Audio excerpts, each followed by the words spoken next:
Welcome everyone to today's lesson on infinitives. Infinitives are the unconjugated form of a verb.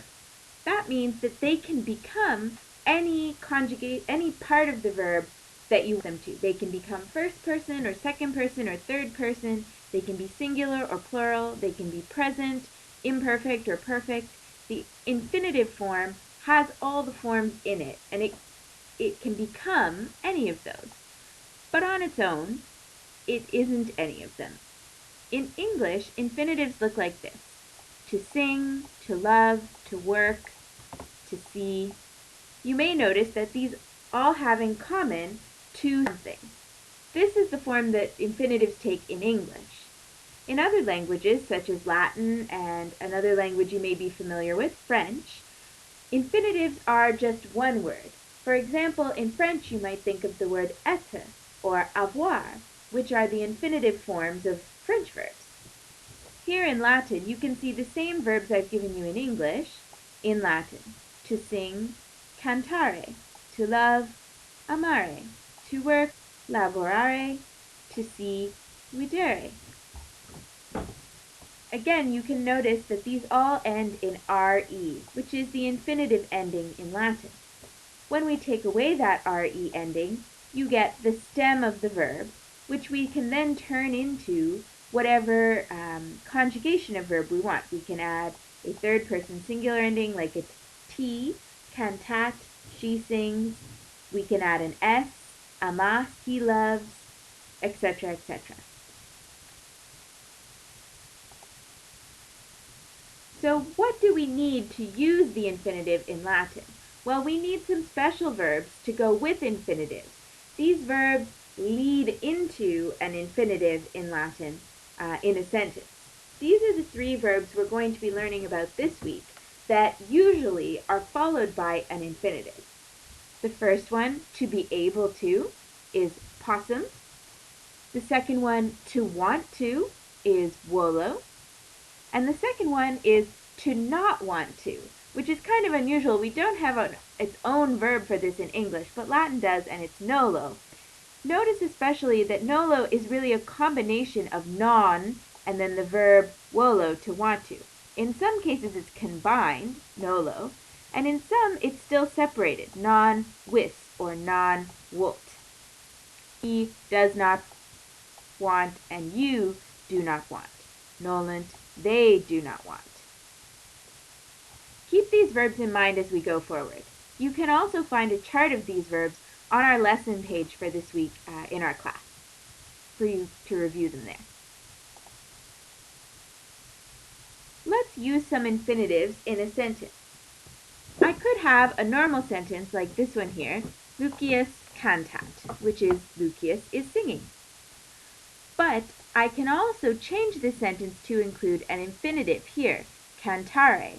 I've changed my verb from is singing into to sing. And I've added one of our verbs from the previous page, which is wolt, which means wants. So this sentence is Lucius wants to sing. The next sentence, servi dominum vident, the slaves see the master. The slaves here is our subject, vident, our third person plural present tense verb, and dominum, the master, the object in the accusative case. However, what if I want to use an infinitive and include the verb of not wanting? So the slaves do not want to see their master. Here I've used the infinitive videre, servi dominum videre nolunt. The slaves do not want to see their master. Let's look at this sentence. Pueri current.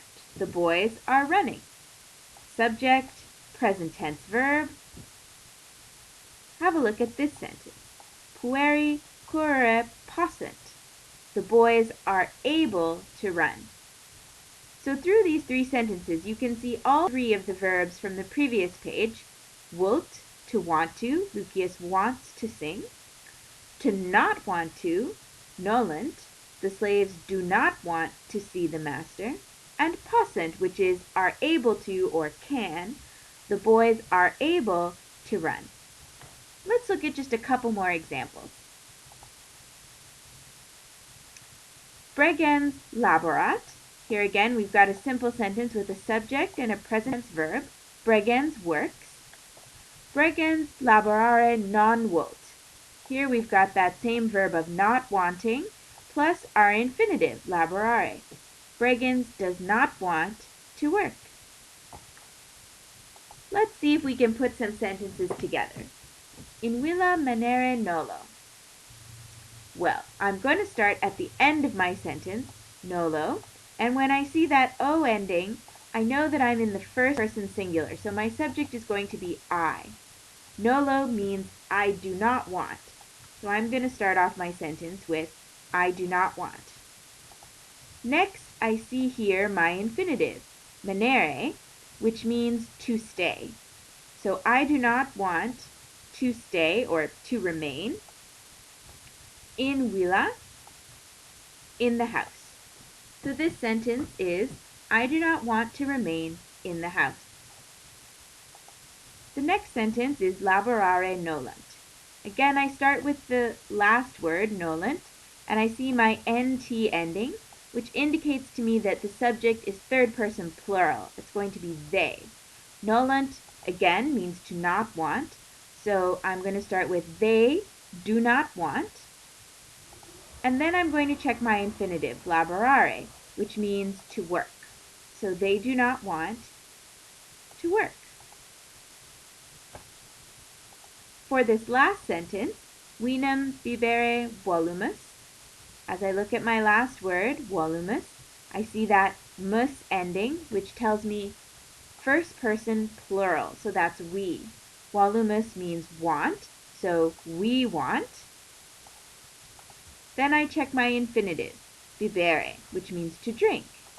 So we want to drink. And then I have my word vinum here in the accusative, indicating to me that it's the object. So we want to drink vinum wine. Check out our lesson page this week for more examples.